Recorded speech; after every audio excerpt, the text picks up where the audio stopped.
আমি ঘরে ঢুকতেই হোমস যে ভদ্রলোকের কথা এতক্ষণ গভীর মনোযোগের সঙ্গে শুনছিলেন তা থামিয়ে দিয়ে রক্তকেশী ভদ্রলোককে অনুরোধ করলেন, মিস্টার জাবেস উইলসন, দয়া করে আপনার কাহিনী একবার প্রথম থেকে বলা শুরু করুন তো।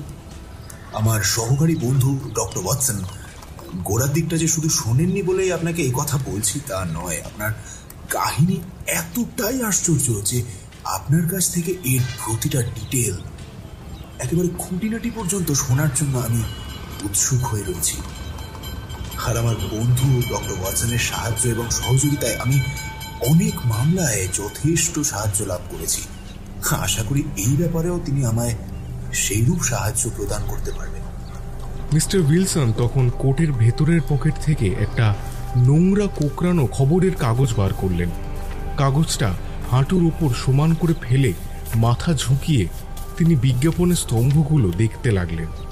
আর এই সুযোগে আমি ভদ্রলোককে লক্ষ্য করলাম এবং বন্ধুর ধরনে তার পোশাক ও আকৃতি থেকে তার সম্বন্ধে কিছু আন্দাজ করতে চেষ্টা করছিলাম।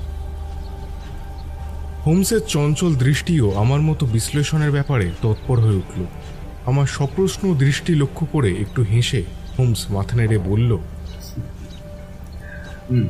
ভদ্রলোক কিছুকাল দিনমজুরের কাজ করেছেন, নস্যি নেন, রাজমিস্ত্রির কাজ করেছেন, চীনে ছিলেন এবং সম্প্রতি প্রচুর লেখালেখির কাজ করেছেন। চমকে উঠলেন মিস্টার উইলসন তর্জনী কাগজটায়, কিন্তু তার চোখ তখন হোমসের ওপর নিবদ্ধ। বললেন, কি করে আপনি এত সব কথা জানতে পারলেন মিস্টার হোমস? হোমস মৃদু হেসে বলল, আপনার হাতই সব বলে দিচ্ছে।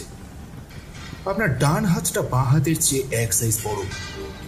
এই হাতে যে আপনি বেশি কাজ করে থাকেন তাই আপনার এই হাতের মাসেলগুলো এত বেশি পুষ্ট।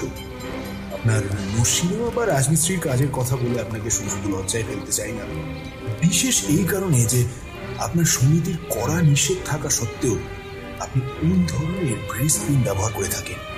মিস্টার উইলসন বললেন, হ্যাঁ, ভুলে গিয়েছিলাম বটে। আচ্ছা, আর লেখালেখির ব্যাপারটা? আপনার ডান হাতার নিচের দিকের 5 ইঞ্চি অত চকচকে আর বাঁ হাতটার কনুইয়ের কাজটা যেটা সাধারণত ডেস্কের উপর ভর করে থাকে সেই ধরনের কিন্তু কালো কালো।